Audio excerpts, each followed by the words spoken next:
abordons ici la notion de synopsis. Qu'est-ce qu'un synopsis? La définition, c'est que ça va être un résumé qui va être concis et qui intègre justement l'intrigue de cette fameuse vidéo que vous allez réaliser. L'objectif, c'est de présenter clairement les principaux éléments de l'histoire. Alors pourquoi est-il crucial?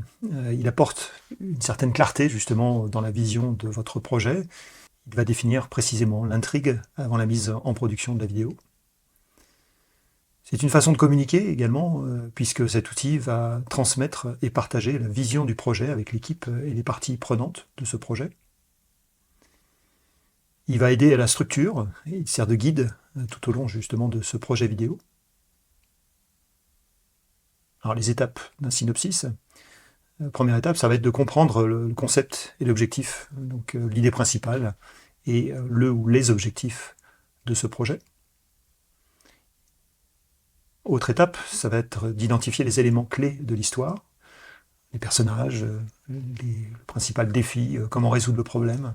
Voilà, tout un tas de questions que vous allez vous poser et qui vont être des éléments importants de cette fameuse histoire. Il va falloir que vous définissiez le début, le milieu et la fin de l'histoire. Donc la notion d'intro, définition des personnages, du contexte, du conflit, de l'intrigue, résolution et conclusion de l'histoire également.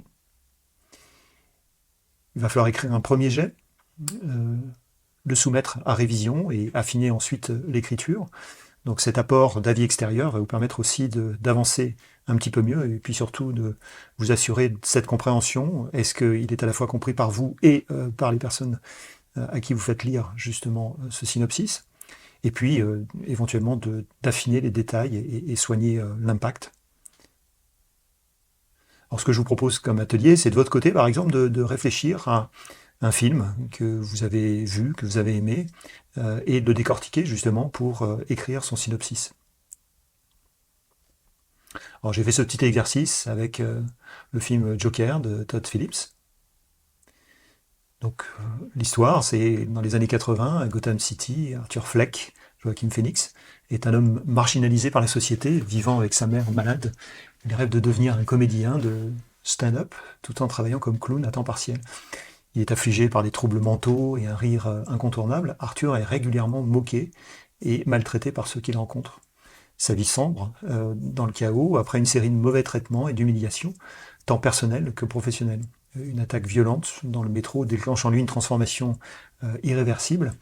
En assassinant 3 hommes de la haute société, il devient involontairement le symbole d'une révolte populaire contre l'élite de Gotham City. Alors qu'Arthur aspire à être reconnu et aimé pour son talent, il découvre que son véritable appel réside dans le chaos et la destruction. Sa métamorphose en Joker, un personnage anarchique et perturbé, est achevée lorsqu'il est invité sur le talk-show de son idole, Murray Franklin, qui est joué par Robert De Niro, où il révèle au monde entier sa nouvelle identité et commet un acte de violence en direct. Le film explore les thèmes de la solitude, de la maladie mentale et des inégalités sociales, offrant une critique acerbe de la société contemporaine.